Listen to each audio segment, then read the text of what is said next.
সৌম্যের সামনে অবনত মস্তকে বসে আছে পিউ। তার চোখ থেকে অনবরত টুপটাপ করে গড়িয়ে পড়ছে জল। সৌম্য নির্বাক হয়ে বসে আছে। তাকে সান্ত্বনা দেবার মতো কোনো ভাষা তার জানা নেই। শুধু কোমল কণ্ঠে বলে উঠল, পিউ, এইভাবে কাঁদলে তো বুকে কষ্ট হয় শোনা। কান্নার বেগ আরো হু হু করে বাড়ে পিউর। একটি পেন ড্রাইভ নিয়ে সৌম্যর কাছে এসেছে পিউ। সিক্ত নয়নে অপরাধীর ন্যায় কাপা হাতে পেন ড্রাইভটি তুলে দিল সৌম্যের হাতে। সৌম্যের কথা মতো সে তার বাবার পিছনে স্পাইয়ের মতোই লেগেছিল এই কয়দিন। ফিঙ্গারপ্রিন্ট পাউডার কালেক্ট করে এর সাহায্যে ফোনের লক খুলতেও সক্ষম হয়েছিল পিউ। এরপর সে গোপন কল রেকর্ডার অ্যাপস চালু করে দেয় নাসির হায়দারের ফোনে। ওখানেই সকল ধরনের কথা রেকর্ড হতো। পিউ সৌম্যের দরকারি রেকর্ডগুলো প্রতিদিন রাতে তার বাবা নেশায় বুধ হয়ে মাতাল হলে কালেক্ট করে নিজের পেন ড্রাইভে রেখে দিত। আজ তার ব্যতিক্রম হয়নি, কিন্তু এই রেকর্ডটা শুনে তার মাথার আকাশ ভেঙে পড়েছে। মেজর মোহিত ওয়াসিফকে শেষ করে দেবার প্ল্যানিং করেছিলেন তার বাবা। স্বর্গ কখনো যদি জানে তার বাবা তার ভালোবাসার মানুষের হত্যাকারীদের একজন, তখন স্বর্গকে কিভাবে মুখ দেখাবে পিউ? নিজের বাবার প্রতি ঘেন্নায় বমি এসে যাচ্ছে প্রিয়র। এতদিন কার কাছে থেকেছে সে। এখন পিউ বুঝতে পারছে তার মা কেন তাদেরকে ছেড়ে পালিয়ে গেছিল। অযথাই মায়ের প্রতি এতগুলো বছর ঘেন্না পোষণ করছে। আসল কালপিট তো ওই নাসির হায়দার। পিউ সহসাই সৌম্যের হাত চেপে ধরল, কান্না জড়িত কণ্ঠে বলে উঠল, আমাকে তোমার কাছে নিয়ে চলো সৌম্য। ওই রাক্ষসী বুড়িতে আমি আর যাব না।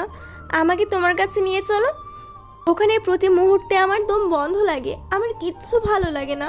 সব কিছু চরম অসহ্য মনে হয়। প্লিজ আমার উপর একটু দয়া করো সৌম্য। বলেই কান্নায় ভেঙে পড়ল পিউ। সৌম্য পিউকে শান্ত করার জন্য তৎপর হলো। বিভিন্ন কথা বলে পিউকে শান্ত করানোর চেষ্টা চালালো, কিন্তু কিছুতেই পিউ থামছে না। সৌম্য পড়ল আর এক বিপাকে। একজন সেনা সদস্য হিসেবে তার বিয়ের বয়স হতে আরো 6 মাস বাকি। বাড়িতেও এখনো পিউর কথা বলা হয়নি। গ্রামের সাধারণ কৃষক পরিবারের ছেলে সৌম্য। পিউ কি পারবে নিজেকে গ্রামীণ পরিবেশে মানিয়ে নিতে? তবুও পিউকে সান্ত্বনা দিতে সৌম্য আদুরে স্বরে বলে উঠল, এভাবে কেঁদো না প্লিজ। কান্না করছো তুমি, কষ্ট পাচ্ছি আমি প্রমিস করছি যত দ্রুত পারি তোমাকে আমার কাছে আনার ব্যবস্থা করব। প্লিজ লক্ষ্মীটি, আর এইভাবে কাঁদে না, আমার হৃদয়ে রক্তক্ষরণ করো না। বলেই পিউয়ের মাথা তার বুকে চেপে ধরল। মিসেস তারিন স্বর্গকে চেয়েছে মোহিতের জন্য। তনুজার মুখে যেন আর খুশি ধরে না। ছেলে হিসেবে মোহিতকে লুফে নিতে কে না চাইবে। সৌন্দর্যে, ব্যক্তিত্বে, যোগ্যতায় লাখে একটা মিলে এমন ছেলে। নাফিসকে যখন তারিন বলেছে, তোর মেয়েকে দিবি আমাকে, নাফিস খুশিতে হাসতে হাসতে এক বাক্যে বলেছে, আপা তুই এখনই নিয়ে নে তোর ভাতিজিকে। মিসেস তারিন ভেবেছিলেন এমন ভাঙাচোরা পরিবারে নাফিস হয়তো মেয়ে দিতে অস্বীকৃতি জানাবে বা মুখে সরাসরি না বললেও আকার ইঙ্গিত দিয়ে বুঝাবে। এই জন্য কিছুটা ভয় আর কিছুটা সংকোচ রেখেই তিনি আবদারটা করেছিলেন। নাফিস এত দ্রুত রাজি হয়ে যাবে এটা তারিনের কল্পনার বাহিরে ছিল। সেদিন রাতে পানি পিপাসায় ঘুম ভেঙে যায় মিসেস তারিনের। ওনার কক্ষের জারে কোনো পানি ছিল না। দরজা খুলে যেই বাইরে বের হবেন তখনই দেখতে পান মোহিত দৌড়ে স্বর্গের রুম থেকে বেরিয়ে আসছে। মোহিতকে কিছু টের পেতে না দিয়েই পানি না খেয়েই দরজা লাগিয়ে দেন মিসেস তারিন। ছেলে কেন ওই রুমে গিয়েছে মায়ের বুঝতে 1 সেকেন্ড সময়ও লাগলো না। স্বর্গ যখন জ্ঞান হারিয়ে বিছানায় পড়েছিল, মোহিতকে মারাত্মক রকমের অস্থির দেখেই তিনি বুঝেছিলেন ছেলে ভালোবেসে ফেলেছে। মা ছেলে মিলে জীবনে অনেক খুশি তারা হারিয়ে ফেলেছে। গাধার মতো বাবার অর্পিত দায়িত্বের বোঝা বয়ে বেড়াচ্ছে ছেলেটা। মা হিসেবে কখনো কিছু দিতে পারেননি তিনি মোহিতকে, যা মোহিতের সকল গ্লানি মুছে দিতে পারে। ভাইয়ের কাছে ভিক্ষা চেয়ে হলেও স্বর্গকে মোহিতের কাছে এনে দেবে এমন প্রতিজ্ঞায় তিনি মনে মনে করেছিলেন, কিন্তু মোহিতকে এভাবে গ্রহণ করে ফেলবে উনি ভাবতেই পারেননি। মরার আগে ছেলেটাকে একটু গুছিয়ে দিতে যেতে পারলেই শান্তিতে শ্বাস ত্যাগ করা যাবে। আমি থাকি বা না থাকি, ছেলেটা তার ভালোবাসার মানুষের সাথে তো থাকবে। মোহিতের বাবার অসমাপ্ত দায়িত্ব পালন করে দিয়ে যেতে পারলে মানুষটার আত্মাটা শান্তি পেত। মনে মনে ছেলে মেয়ে স্বামী অতীত স্মৃতি মনে করে আনমনে অশ্রু বিসর্জন দিলেন তিনি। ভেতরে থাকা দীর্ঘশ্বাসটাকে লুকিয়ে চোখে জমে থাকা জল মুছে ফেললেন সঙ্গোপনে। আজ মোহিতটা বেঁচে থাকলে কত বড় হতো। মুকিতের জন্য একটা লাল টুকটুকে বউ আনতে হতো। নামিনা ছোট বেবিটাকে দেখে কেমন রিয়াকশন হতো মুকিতের। এইসব ভাবলে বুকে ব্যথা হয়, কষ্ট হয় প্রচুর। আমার ছোট্ট বাচ্চাটা, আমার মুকিত।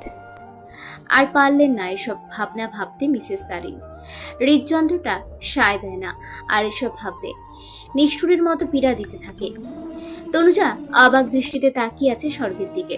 মেয়ের ঠোঁট কিভাবে এতখানি কেটে গেল সেটাই তার বোধগম্য হচ্ছে না। এদিকে জ্বরটাও কমছে না। মেয়েটার খালি বিপদের উপর বিপদ যাচ্ছে। তনুজা একবার শুনেছিলেন গ্রাম্য মহিলাদের কাছে বিয়ের আগে যেসব কুমারী মেয়েদের অসুখ বিসুখ বিপদ আপদ লেগেই থাকে, তাদের যদি দ্রুত বিয়ে দেওয়া হয় তাহলে সমস্ত বিপদ কেটে যায়। উনি জানেন এই সমস্ত কুসংস্কার, কিন্তু মায়ের মন বলেও তো কথা। তাই তিনি মনে মনে ভাবলেন যত দ্রুত পারা যায় মেয়েকে মোহিতের গলায় ঝুলিয়ে দেবেন। মনের চিন্তা সরিয়ে স্বর্গের উদ্দেশ্যে বলে ফেললেন তনুজা। ঠোঁটে ব্যথা কিভাবে পেলি রে বাবা? মায়ের কোলে মাথা রেখে গুটিসুটি মেরে শুয়েছিল স্বর্গ। মায়ের এহেন প্রশ্নে ভরকে না গিয়ে সুন্দরভাবে বলে দিল, রাতে জ্বরের ঘরে ওয়াশরুমে যেতে নিয়েছি, অমনি ওয়ালে বাড়ি খেয়েছি মা। চিন্তা করো না, অয়েনমেন্ট লাগালেই ভালো হয়ে যাবে। বলেই মুখ টিপে হেসে উঠতে চাইল, কিন্তু ঠোঁটের ঘায়ে টান লাগায় আউচ শব্দ করে উঠল। জুন মাস, বছরের সবচেয়ে উত্তপ্ততম মাস। আকাশে ঝকঝকে আকাশী মেঘের ফেলা, সাথে আগুন সম সূর্যের তেজ। কোনো ফাঁক ফোকর গলিয়েও ধরণীতে বাতাসের আগমন হয় না। ঘরের বাইরে বের হলেই মনে হয় যেন গায়ে ফোসকা পড়ে গেল। একটু রোদে দাঁড়ালেই পিপাসায় গলা শুকিয়ে কাঠ হয়ে যায়। মোহিতের জলপাই রঙা আরবি জিপটা নিয়ে মোহিত নাফিজ মাহমুদের বাংলোর সামনে অপেক্ষা করছে। আজ মিসেস তারিনের অস্ট্রেলিয়া যাবার ফ্লাইট। আরো 20 মিনিট আগে মোহিত মাকে তাড়া দিয়ে গাড়িতে উঠে বসে আছে, অথচ তার মায়ের কোনো খবর নেই। গরমে আর সূর্যের তাপে মোহিতের মাথা গরম হয়ে যাচ্ছে। মেয়ে মানুষের এই এক দোষ, কথার পর্ব শেষ হতেই চায় না তাদের। সময় নিয়ে একদম তাদের কোনো মাথা ব্যথাই নেই। হাতে থাকা স্মার্ট ওয়াচটা বারবার টাচ করে সময় দেখে নিচ্ছে মোহিত। বিরক্তিতে মুখ দিয়ে সূচক শব্দ করে জিপ থেকে নেমে দাঁড়ালো। আর জানার অনেক আগ্রহ জাগলো এত সময় কি করছে উনি ভেতরে। মিসেস তারিন খুশি খুশি মুখ নিয়ে তনুজার হাত ধরে বিদায় নিচ্ছেন। তনুজা কেঁদে ভাসাচ্ছেন। নাফিজ মাহমুদ বিরক্ত মুখে তাকিয়ে আছেন সহধর্মিনী তনুজার পানে। অযথা কান্নার মানেই বুঝতে পারছেন না তিনি। সকাল থেকে এই মহিলাকে ফ্যাচ ফ্যাচ করে কান্না করতে দেখছেন তিনি। তনুজা কোমল মনের মানুষ, সবাইকেই একদম হৃদয়ের মধ্যখানে বসিয়ে রাখে। তাই বলে এত কান্না করতে হবে? মনের বিরক্তি আর ধরে রাখতে পারলেন না, মুখ দিয়ে উচ্চ স্বরে বলে উঠলেন, আপা কি সারা জীবনের জন্য যাচ্ছে নাকি তনুজা? যাচ্ছে তো মাস তিনেকের জন্য, আর তার মেয়ের কাছে যাচ্ছেন, অস্থানে তো যাচ্ছে না। তুমি কান্না বন্ধ করো, না হলে আমি কিন্তু রেগে যাচ্ছি। মিসেস তারিন তনুজার চোখের জল মুছে দিয়ে বললেন, এত কোমল কেন তুমি তনু? আপা কিছুদিন পরেই তো ফিরে আসবো, মনে কষ্ট নিও না। চোখের জল মুছে তনুজা মিসেস তারিনকে উদ্দেশ্য করে বলে উঠলেন, নিজের যত্ন নেবেন আপা, একদম খাবারে অনীহা করবেন না। ওখানে নামিরা তো বাবুকে নিয়ে ব্যস্ত হয়ে যাবে। আপনাকে আপনার নিজেরই সব কিছু খেয়াল করে চলতে হবে। মিসেস তারিন স্বর্গের কাছে এসে মাথায় হাত বুলিয়ে আদর করে থুতনি ধরে বললেন, ফিরে এসেই তোমাকে আম্মা বানিয়ে আমাদের ঘরে নিয়ে যাব। আজে বাজে চিন্তা একদম করবে না আম্মা। এসে যেন দেখি খেয়ে দিয়ে একদম গুলুমুলু হয়ে গেছো, ঠিক আছে? স্বর্গের মনে হয় মিসেস তারিনকে আল্লাহ মুখে মধু দিয়ে পাঠিয়েছেন এই দুনিয়ায়।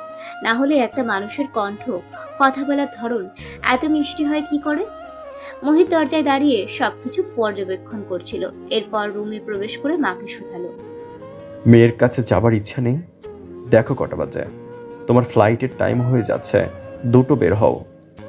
ভাবছো 15 মিনিটের রাস্তা এজন্য ঢিলামি করছো? ইমিগ্রেশনে তোমার কাজ আছে মা, তাড়াতাড়ি চলো। বলেই মোহিত নাফিজ মাহমুদকে নিয়ে বেরিয়ে গেল। শুনশান একটি জঙ্গল, কোনো মানুষের আনাগোনা নেই। মাঝে মাঝে পাখিদের কিচিরমিচিরের ডাক শোনা যাচ্ছে।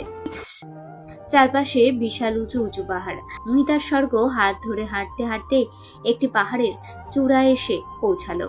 হঠাৎই পাহাড়ের চূড়া থেকে মুহিতকে ধাক্কা দিয়ে খাদে ফেলে দিল। স্বর্গ দাঁড়িয়ে দাঁড়িয়ে দেখছে, কিন্তু নড়ার শক্তি পাচ্ছে না। মনে হচ্ছে কেউ তাকে চেপে ধরে আছে। গলা দিয়ে আওয়াজও বের হচ্ছে না। মুহিতকে ধাক্কা দিয়ে খাদে ফেলে লোকটি ভয়ঙ্কর ভাবে হো হো শব্দ তুলে হেসে যাচ্ছে। স্বর্গ কোনো কথা বলতে পারছে না, কারোর কাছে সাহায্যও চাইতে পারছে না, শুধু ফুপিয়ে ফুপিয়ে কেঁদেই যাচ্ছে। অনেক কষ্টে গলার শক্তি সঞ্চয় করে স্বর্গ চিল্লিয়ে উঠল। মোহিত, নিমেষেই ঘুম ছুটে গেল স্বর্গের। সে এখনো কাঁদছে, শরীর ঘামে ভিজে একাকার। এসির পাওয়ার 19, তবুও গরমে পিপাসায় তার গলা শুকিয়ে মরুভূমির ন্যায় হয়ে উঠল। ভয়ে বুক দুরু দুরু করে কাঁপছিল। ঘড়িতে সময়টা দেখে নিল 1:30 বাজে। কোনো কিছুই চিন্তা না করেই মোহিতের রুমের উদ্দেশ্যে হাঁটা দিল। মোহিত ল্যাপটপে নিজের যাবতীয় কাজকর্ম গুছিয়ে বিছানা থেকে উঠে দাঁড়ালো। ভোর হতেই তাকে সিলেট যেতে হবে, সেখানে 3 দিনের জন্য থাকতে হবে। মোহিতের সাথে মেজর আদ্রিয়ান আভিয়াজ ও 2 জন ক্যাপ্টেন যাবে। সৌম্য যেতে পারবে না, সে ছুটিতে আছে। তাদের কাছে গোপন সূত্রে খবর এসেছে, সিলেট বর্ডার থেকে পাথরের গাড়িতে করে বিভিন্ন ড্রাগস বাইরের দেশ থেকে ঢাকায় সাপ্লাই দেওয়া হচ্ছে। মোহিত জানে এটি কার কাজ, এজন্য প্রমাণ জোগাড় করতে নিজেই যাবে সে। যেভাবেই হোক, যে কোনো প্রকারেই আশরাফ চৌধুরীর সম্পর্কে সকল তথ্যই মোহিত বের করে আনবে। তাকে যদি পাতালেও যেতে হয়, সেখানেও যেতে প্রস্তুত সে। সবকিছু গুছিয়ে কেবলই মোহিত গায়ের টি শার্টটা খুলে হ্যাঙ্গারে ঝুলাবে। এমন সময় স্বর্গ এসে পিছন থেকে মোহিতকে জাপটে জড়িয়ে ধরে ফুঁপিয়ে ওঠে। এত রাতে স্বর্গের উদ্ভ্রান্তের ন্যায় কান্নায় ভয় পেয়ে যায় মোহিত। মামা মামি কেউ বাড়িতে নেই। হঠাৎ মামির বাবা অসুস্থ হয়ে যাওয়াতে রাতে তারা ওনাকে দেখতে গিয়েছেন। সকালে ফিরবে। স্বর্গ অসুস্থ বলে তাকে রেখেই গিয়েছে। এখন যদি স্বর্গের অসুস্থতা বাড়ে, মোহিতে একা কিভাবে সামলাবে? সময় চিন্তা বাদ দিয়ে স্বর্গকে সামনে এনে বিছানায় বসালো মোহিত। বিচলিত হয়ে জানতে চাইল, পেট ব্যথা হচ্ছে বাবু? কোথায় কষ্ট হচ্ছে আমাকে বলো, এক্ষুনি সব ঠিক করে দিচ্ছে। প্লিজ জান, এভাবে কেঁদো না, সহ্য করতে কষ্ট হয়। মোহিতের আদরযুক্ত কথায় কিছুটা ফুপানো কমলো স্বর্গের। মোহিত স্বর্গের চোখের জল মুছিয়ে দিয়ে হাঁটু মুড়ে ফ্লোরে বসে স্বর্গকে জড়িয়ে ধরে পিঠে হাত বুলাতে বুলাতে জানতে চাইল, কি হয়েছে পাখি? হসপিটালে নিয়ে যাব? অনেক খারাপ লাগছে। স্বর্গ মোহিতের ঘাড়ে থুতনি রেখে ফুপাতে ফুপাতে বলল, আমি তোমাকে নিয়ে বাজে স্বপ্ন দেখেছি। কেউ তোমাকে ধাক্কা দিয়ে পাহাড় থেকে ফেলে দিয়েছে। জানো, আমি না তোমাকে কোথাও আর খুঁজে পাইনি। বলেই মোহিতকে শক্ত করে জড়িয়ে ধরেই জোরেই কেঁদে উঠল স্বর্গ। জানো আমার কত কষ্ট হচ্ছিল। তোমাকে হারালে আমি কিভাবে বাঁচবো মোহিত? স্বর্গের স্বপ্নের কথাগুলো শুনে মোহিত স্বাভাবিক হলো। স্বর্গকে নিয়ে যে ভয় পাচ্ছিল সেটা কেটে গেল। স্বর্গকে ছাড়িয়ে ফ্লোর থেকে উঠে স্বর্গের পাশে বিছানায় বসলো। স্বর্গের একটা হাত মোহিতের কোলে রেখে আরেকটা হাত বুকে জড়িয়ে মোহিত বলে উঠল, তুমি বাজে স্বপ্ন দেখেছ। অসুস্থ হলে মানুষ কেমন ভিত্তিহীন স্বপ্ন দেখে। এই দেখো, আমি সুস্থ সবলভাবে তোমার সামনে বসে আছি। তোমার কাছ থেকে আমাকে দূরে সরাই কার সাধ্যি? কেউ কিছু করতে এলে তুমি তাকে ক্রস ফায়ার করে দিও, আমি অনুমতি দিলাম। বলেই মোহিত স্বর্গের জড়িয়ে রাখা হাতে চুমু খেলো। আমার কি ইচ্ছে হবে না লক্ষ্মীটি? আমি যেখানেই যাই করি না কেন, সমুদ্রের নিচেও যদি যাই তোমার জন্য ফিরে আসবো। হ্যাপি? বলে মোহিতের চোখের দিকে তাকিয়ে ঠোঁট ভেঙে বলল, তিনি সত্যি বলো। স্বর্গের কিউট ফেসটি দেখে মোহিত হেসে ফেলল এবং পরপর 3 বার ঠোঁটে চুমু এঁকে বলল, 1 সত্যি, 2 সত্যি, এই 3 সত্যি। স্বর্গ বাচ্চাদের মতো করে বলে উঠল। আমি তোমার সাথে ঘুমাবো, আমার ভয় লাগছে। মোহিত কিছুক্ষণ মৌন রইল। এরপর স্বর্গকে বুকে টেনে নিয়ে বলল, একজন ছেলে আর একজন মেয়ে বিয়ের আগে এক বিছানায় ঘুমালে দুর্ঘটনা হয়ে যাবে রে পাগলি। আমি চাই না আমার জন্য তোমার কোনো ক্ষতি হোক। স্বর্গের চুলে বিলি কাটতে কাটতে মোহিত বলল, কি বলেছি বুঝতে পেরেছেন ম্যাডাম? না, বুঝিনি। স্বর্গ নাছুরবান্দা, সে এই রুমেই ঘুমাবে। অজ্ঞতা না পারতেও মোহিত রাজি হলো। মোহিত নিজের কাঁথা বালিশ নিয়ে ফ্লোরে বিছানা করতে নিলেই সেখানে স্বর্গ বাধা প্রদান করে বলে উঠল। তোমার বুকে ঘুমোতে চাই মোহিত, তোমার বিছানাই নয়। বাঁকা হাসলো মোহিত। মেয়েটা তাকে ভালোই কাবু করতে জানে। এমন জীবন সঙ্গী হলে তো বিবাহিত জীবন মধুর হবে। মোহিত স্বর্গের দিকে তাকিয়ে বলল। তোমার সাথে শোবো, কিন্তু শর্ত আছে। উৎসুক হয়ে জানতে চাইল স্বর্গ। কি শর্ত? রুমের লাইট অন থাকবে, ঠিক আছে? বাঁধু মেয়ের মতোই স্বর্গ রাজি হলো। ঘড়ির কাঁটা 3টের ঘরে। হঠাৎই গুড়গুড় শব্দে মেঘ ডেকে ঝুম বরাবর বৃষ্টি শুরু হলো। পরিবেশ নিস্তব্ধ, কারোর কোনো সারা শব্দ নেই। এই দুতলা বাড়িটিতে প্রাপ্তবয়স্ক দুজন নরনারী ছাড়া আর কোনো প্রাণী নেই। মানবীর কারোর চোখের পাতাতেই ঘুম ধরা দিচ্ছে না। দুজন দুজনেরই হৃদস্পন্দন শুনতে পাচ্ছে। মোহিত অস্থির হয়ে যাচ্ছে বারবার। ভেতর থেকে নিজের পুরুষসত্তা বারবার নিজের পুরুষত্ব জাহির করতে চাইছে। মোহিত তাকে শিকল পরিয়ে বেঁধে রেখেছে। আষ্টে পৃষ্ঠে স্বর্গ দখল করেছে মোহিতের বুক, হাত পা। মোহিতের মাথা খালি খালি লাগছে। ভো ভো শব্দ হচ্ছে। মনে হচ্ছে গায়ে কেউ কেরোসিন ঢেলে দিয়েছে। স্বর্গের লজ্জাজনক চোখের চাহনি, বারবার ঠোঁট কামড়ে ধরা, এলোমেলো চুল, ওয়েস্টার্ন স্লিপিং ড্রেস, সবকিছু মোহিতকে কন্ট্রোললেস করে দিচ্ছে। হঠাৎই মোহিত স্বর্গকে নিচে ফেলে স্বর্গের উপরে উঠে গেল। স্লিপিং টি শার্টের কলার সরিয়ে স্বর্গের কাঁধ কামড়ে ধরল। স্বর্গ ব্যথায় কুকিয়ে উঠল। হুঁশে ফিরল মোহিত। কামড়ের জায়গা থেকে মুখ সরিয়ে দেখতে পেল ক্ষত থেকে ব্লাড বের হচ্ছে। স্বর্গের চোখে টলমলো জল। নিজেকে অপরাধী মনে হলো মোহিতের। কিভাবে পারল নিজের কলিজায় কামড় বসাতে? রাগের চোটে ওয়ালে জোরসে ঘুষি বসিয়ে দিল। কেন সে নিজের কন্ট্রোল ধরে রাখতে পারছে না? কয়েকটা ঘুষি মারতেই হাত ফেটে বেরিয়ে এলো রক্ত। স্বর্গ দৌড়ে এসে মোহিতকে জড়িয়ে ধরল। প্লিজ থামো, আমার ব্যথা লাগেনি, নিজেকে কষ্ট দিও না প্লিজ। বলেই মোহিতকে ছেড়ে দিয়ে নিজের রুমে দৌড়ে চলে গেল ফার্স্ট এড বক্স আনতে। অল্প সময়ের মধ্যেই ফিরে এসে মোহিতকে টেনে নিয়ে বিছানায় বসালো। সাবলান আর তুলার সহিত রক্ত পরিষ্কারের কাজ চালালো। মোহিত নির্বিকার। ওয়াইনমেন্ট লাগিয়ে সাদা ব্যান্ডেজ হাতে মোড়াতে লাগলো স্বর্গ। মোহিত গমগমে কণ্ঠে বলে উঠল। কাল আমাকে বিয়ে করবি, চান?